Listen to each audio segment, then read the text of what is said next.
Thanks, Steve. Just finished practice 4 of spring practice. Really excited about the way things are going right now. I would say the word of today with today's practice was intense. Love the intensity, the physicality that our guys are practicing with right now.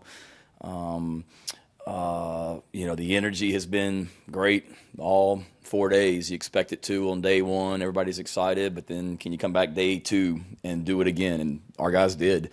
And then the first day you put on pads, there's going to be excitement and all that, but can you come back on a Tuesday, your second day in pads, and do it again? And it was even more intense today than what it was on Saturday when we put on pads. So really, really excited about the way our guys are working. Knock on wood, we've been able to stay healthy, for the most part through 4 practices. Just some nagging things, couple hamstrings and things like that, but nothing long term. Really like the way, like I said, that they're working and competing right now, and eager to keep moving forward. So had a good practice this morning, meetings and walkthroughs and lifting tomorrow morning. Then we'll be back on the practice field Thursday. Got our high school coaches clinic coming up this weekend. Got a great group of speakers. Really looking forward to visiting with the coaches, high school coaches that will be here. We've had a bunch of them at practice. Every practice that we've had this spring, high school coaches, and eager to get more and more here. Really looking forward to visiting with them this weekend for the clinic. Still got some space available, so anyone that wants to come, would love to have you. And should be a fun weekend. Excited to have Brett Favre here speaking, and Matt Rule, the head coach of the Carolina Panthers, and Danny Smith from the Pittsburgh Steelers, one of the premier special teams coaches in the country. So eager to learn from the high school coaches, learn from all the coaches, learn from the speakers, and it'll be a great weekend of football. Really fired up about the amount of high school prospects that we've had on our campus for the 4 practices. A lot of them are on spring break. We had some of the best players in the state of South Carolina out at practice this morning, which was really awesome to see. And then I could say the same thing about last Saturday, last Thursday, and last Tuesday with the amount of prospects that have been here. So credit our coaches and for getting those guys here, and thankful that these high school prospects have made trips here to visit us, and they all talk about the excitement and the energy around this program, and rightfully so. It's a great time right now to be a Gamecock for sure. Want to wish Coach Staley and her team good luck this weekend. Certainly the last time we were in the state of North Carolina, we had great luck against the Tar Heels, and excited to watch her team this weekend, and we'll be pulling hard for them, and wish them the best of luck and hope they have the same result that the Gamecocks had the last time we were in North Carolina. So with that, glad to take any questions. Shay, we've heard a lot about how Luke has handled his injuries and, being behind on the depth chart a little bit. I guess I was just curious about, have you ever seen the guy have a bad day? Has there ever been a time where you had to tell Luke to pick his chin up and smile? I like that, Dave. No, I haven't, and I go back to, I think I told you guys when he got hurt in the Vandy game the second time, and going back there in the training room at the stadium, and I'm crushed for the kid, for the young man, and he's in there with his mom and his dad, and he's picking me up, after he got hurt. I mean, he's sitting there on the table. He knows he's going to be out probably the rest of the season, and it's like, hey, I'm good. We're going to bounce back from this, and we're going to be okay. What a great win.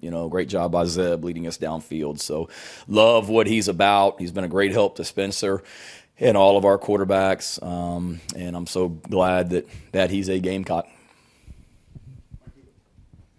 Shane, probably a loaded answer I'm sure you can give me, but when you look back just a year ago, what have you learned the most about just being a head coach after year 1, and where do you feel now in terms of just being able to be a better coach to be able to help this team heading into your second season here?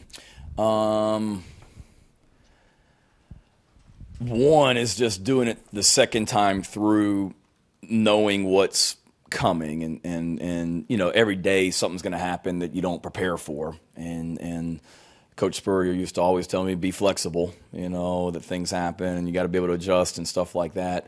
And I get it, understanding that.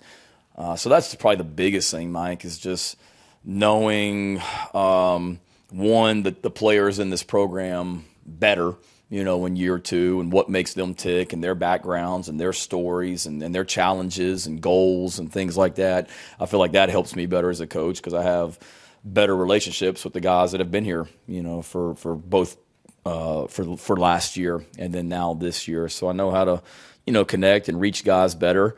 You're constantly learning and trying to do a better job of that. They know me, better as well. And then, like I said, just kind of when I say what's coming, when you get into April and when you get into May and planning and things like that, just having a better handle on things like that from that standpoint. But I mean, every day, I've told you guys before, I'm a meticulous, it's a new word, meticulous note taker. So constantly just writing things down and trying to learn and looking back at last year and some of the things that I wrote from last year at this time and whatnot. So you're constantly learning, constantly trying to find ways to get better, but certainly feel like I got a better handle on everything a year later, if that makes sense. Shane, you mentioned all these transfers before spring practice started to really fit well with what you guys are trying to do culturally. Now that you've gotten to see them in practice and with pads on, do you feel the same way? And who are some of the guys maybe that have stood out from that group so far?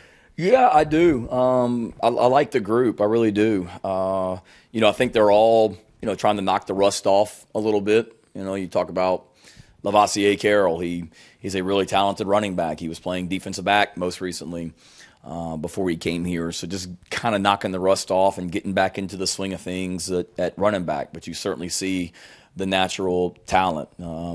Christian Beal-Smith's done a great job of running the football and understanding the way we practice here and how we do things. Juice Wells has done a great job catching and just competing. His mentality that he brings to practice every day. I think one of those guys in here yesterday used the word dog, I think, to describe him, if I'm not mistaken, and that's very accurate. He loves to play football, loves to compete, and has made a lot of good plays for us. For sure. Devontae Reed, noticed him today, just his physicality in the run game. We had a run that hole opened up, and I think it was Marshawn. Looked like Marshawn was about to, take it the distance, and all of a sudden here comes Devontae filling the hole in that, or filling the gap and making an open field tackle, physical open field tackle or a thud. Things like that. Terrell Dawkins continues to just get better and better as a pass rush. I know maybe what he was doing scheme-wise at NC State was a little bit different than what we're asking him to do here, so just getting more and more comfortable in that. And Spencer, obviously we already talked about Spencer. And not those are the scholarship guys, I guess, but we've also had some walk-ons that have transferred from other programs as well that I think will be contributors for us, whether it be on special teams or potentially on offense, defense as well. Shane, we got to talk to Sat. He said that he would like to have a decision made on starting quarterback, at some point in the spring. Have you guys made that decision yet?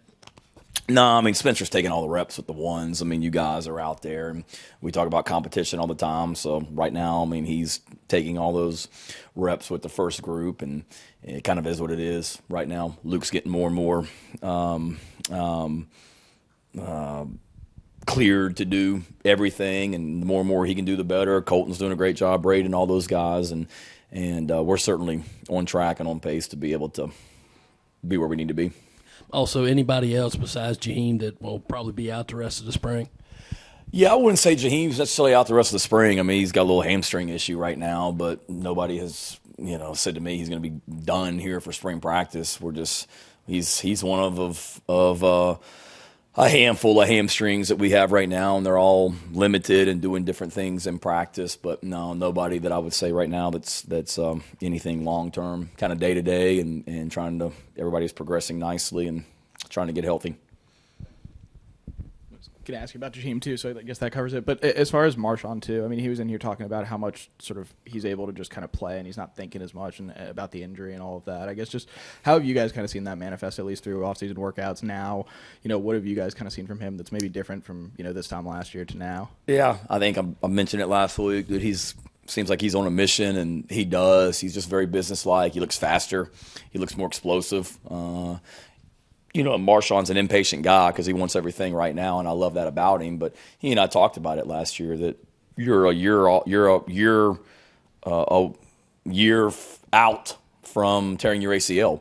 and it's not just going to automatically happen. And I know that was frustrating for him, last year, but he just continued to work. And then, I've really felt like he was about to have a pretty good bowl game for us, and then he tweaked a hamstring or something in practice late in the week and wasn't able to really do anything in the bowl game. But he's done a nice job, of just getting stronger, getting faster, looks more explosive, and is just really consistent. And then I told him the other day, I think he's done a nice job of his route running at the running back position, catching the ball.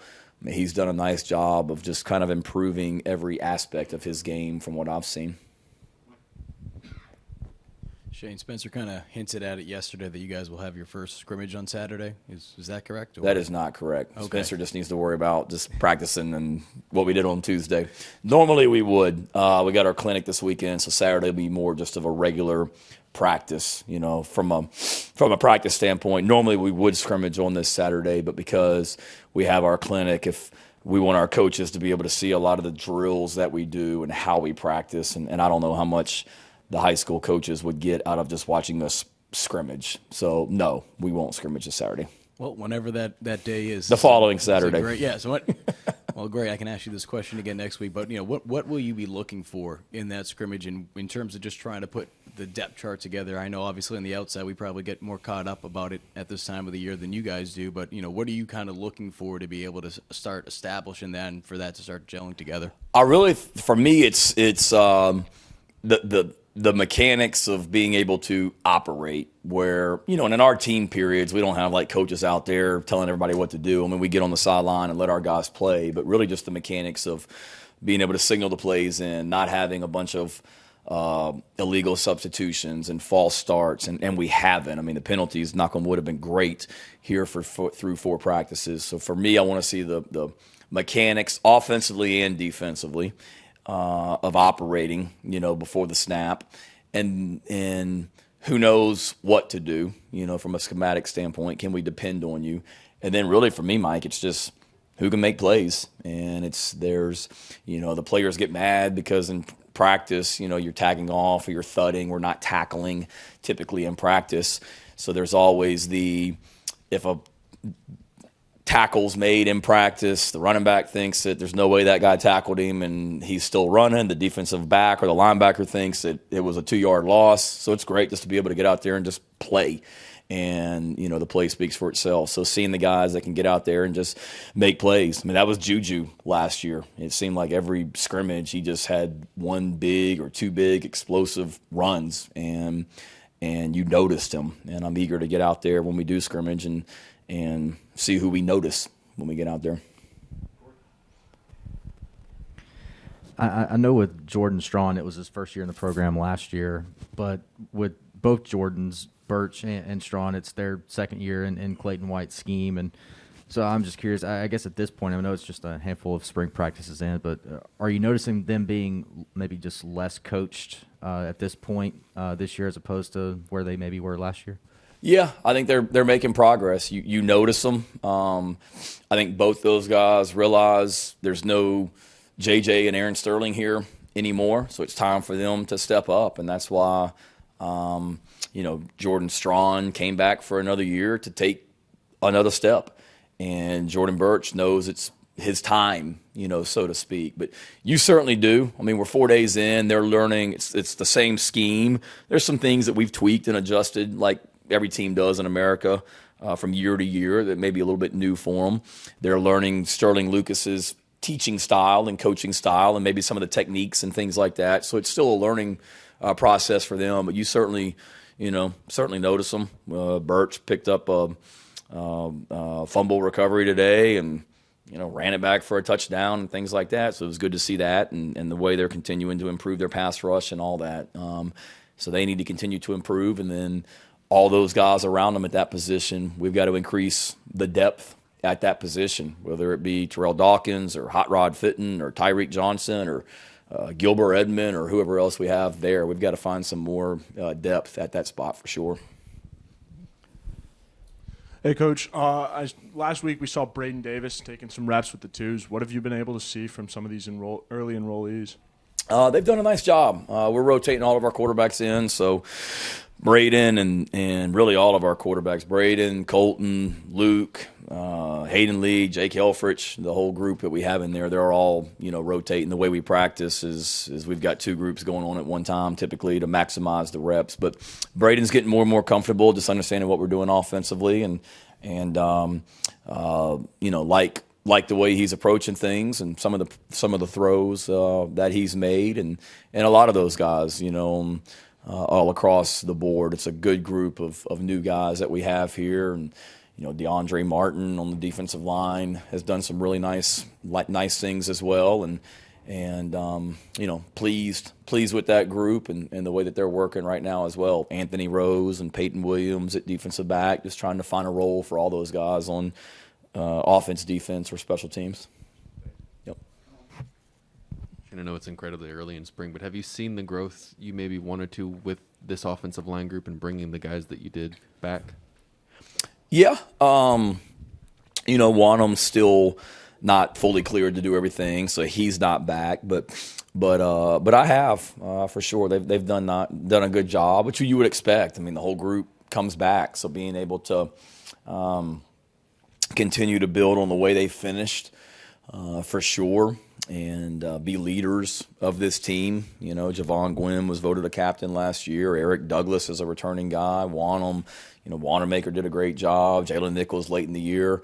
The way those guys came along. So trying to improve the competition and depth at all the positions, offensive line included. But they've done a nice job and have done a nice job of just operating in practice, whether it be from a run blocking or pass protection, both. Shane, I got to ask, how did you guys get connected with Brett Favre? Was that a you thing? Was that someone else? That is a Clyde Wren thing. So Clyde is the godfather around here. So Clyde knows everyone, and everyone knows Clyde. So he had a connection, and Brett came here and visited last month or 2 months ago. His daughter was on a visit here for educational purposes, and was looking at potentially coming and had lunch with him on that day, and then Coach Wren followed back up with him about coming to speak at the clinic. So I enjoyed just listening to him tell stories when he was here before, and I know he'll be a hit and do a great job this weekend as well. Hey, Coach, I know it's still somewhat early in spring practices, but I was just wondering, what have you seen from the freshmen so far this year? The incoming freshmen, yeah, they've done a nice job of coming here and worked hard, and they don't look lost out there as well. Got size and athleticism, and again, at all of them, there's none that you look at and say, well, we made a mistake in recruiting. I mean, they've kind of what we think they're going to be, and excited to see those guys just continue to, gain confidence and see if they can find a role on the team this year. Hi, Coach. I don't think we formally met. I'm Amanda Poole with Watch Fox. Hi, Amanda. I just wanted to ask you about this coaches clinic. I guess, what's the purpose of it, and what do you hope to get out of it and other coaches? Yeah, purpose of it is just to be able to educate ourselves and any coach that wants to come on the game of football. And it's a great time to be able to fellowship with so many high school coaches from the state of South Carolina, and then outside the state of South Carolina as well that'll be here. So it's a great opportunity to visit with them about their programs and the prospects, the prospects in their programs as well. It's a great opportunity to be able to talk football and exchange ideas. We're all thieves. I steal from other colleges and pro teams and high school teams, schemes and ideas and things like that, whether it be program building or X's and O's. So to be able to exchange ideas, and we'll have, speakers, but we'll also have just some informal, X's and O's, talks as well, where guys can ask questions and we can all learn from each other. And it's great to be able to do it again. We weren't able to do it last year because of COVID. Nobody did it the year before because everything was shut down in the spring of 2020. So to be able to get so many people on your campus at one time will be an awesome opportunity, and really looking forward to it.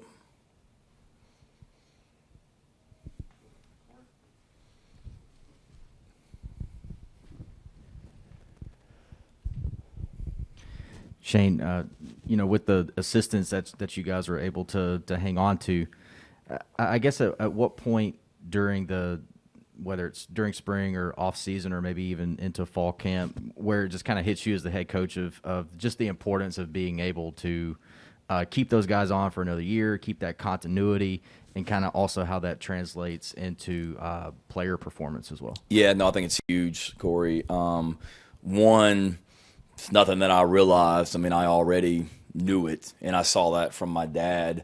If you look at his coaching staffs at Virginia Tech, they stayed intact for the most part for his entire career. He had Bud Foster on his defensive staff from not even at Virginia Tech starting in 1987, but going back to 1981 at Murray State. Bud was on my dad's staff. So Bud I've known since I was 2 years old. When he was a player on my dad's team at Murray State. So for Bud to be there that entire time, he had the same defensive line coach from 1996 until he retired in 2015.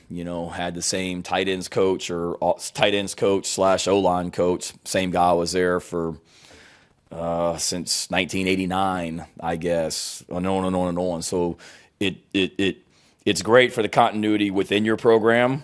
For sure. It's great for the continuity outside your program when it comes to recruiting, because the same coaches are going in the same high schools year after year after year after year after year, and they know everyone in the school. They know who the 8th grader, 9th grader, 10th grader is coming up, and you don't have to relearn that or educate yourself on a new area recruiter if you're the high school. And then just what you said. I mean, I've been really pleased with what our guys have been able to retain, because they're not having to teach a new system. And that was important for us on offense, defense, and special teams. For us offensively specifically, the best thing for us was to continue to build on the great things that we did last season and not have our entire offense have to learn a new offensive system. Let's continue to find ways where we weren't very good last year in all 3 phases, and let's continue to evolve and take the next step on offense, on defense, on special teams. And, so far so good, because we've been able to our guys are more confident and comfortable in those 3 phases or on those 3 phases with what we did last year. But we've also been able to take, the next step and build on that as well.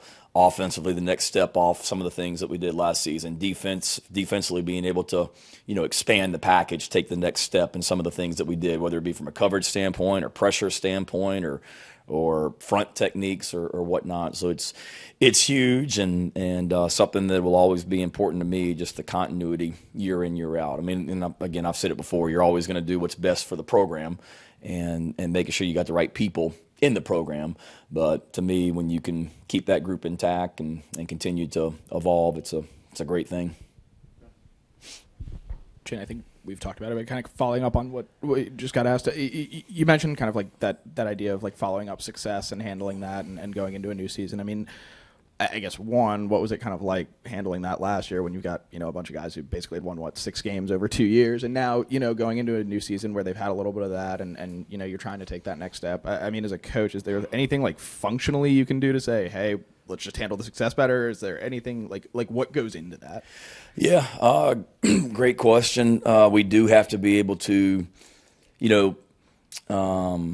handle success better. We talked about it in a team meeting this morning, that we started out 2-0, then we went 2-2, and then from that point on, we never won more than 2 in a row, and we never lost more than 2 in a row. And there's some positives in that you didn't lose 2 in a row. If you ever lost, you competed and you came right back the next week and won the football game. And there's great things to learn from that, but also being able to handle that success. When you have a great win over whoever it may be, Florida, being able to handle that success and perform better the following week and whatnot, and or Auburn or whoever it was. But to me, it's just you realize all the work that went into winning 7 games and realizing it's going to take that much and then more to take the next step. everybody says to me, you're going to be a great, you may be preseason ranked and all this stuff. And I'm like, yeah, there's about 8 opponents that are going to be ranked ahead of us in the preseason as well. So let's keep this in perspective also, which is true. But I think it's just day to day right now, Ben, like I know everybody talks about the process and only worried about today, but it's true. Like, how good a day can we have today, and just keep stacking good days? And we use the example with the team this morning. We see the word accountability and talk around here, and we talk about it a lot. And we hold our guys accountable in everything, whether the things they're expected to do down in nutrition with Kristen, to the weight room, to academics, to the training room, to the football part of it. And when you got 100+ guys in your program, it's hard. You expect it to, but it's hard to have every single person not have a single issue on any day. Something's going to happen, right? Whether you like it or not. An 18-year-old freshman that just got here forgets he's supposed to be somewhere, and you're here to help him. But yesterday, we didn't have a single, we call them strikes. We didn't have a single strike in anything, in any department that affects our football players, that our players deal with. We didn't have a single thing, which is awesome. So we talked about it this morning, being able to handle that success. We had a great practice on Saturday, and then we had a great day yesterday with no issues. Now we need to be able to take it to the practice field and have a great practice. And that's what we did. So to me, it's not handling success. It is handling success, but it's just really driving it down on the details and just trying to be great today at what we do, and then do it again tomorrow. So sorry, I know that's a long, extended answer, but got me geeked up on that one.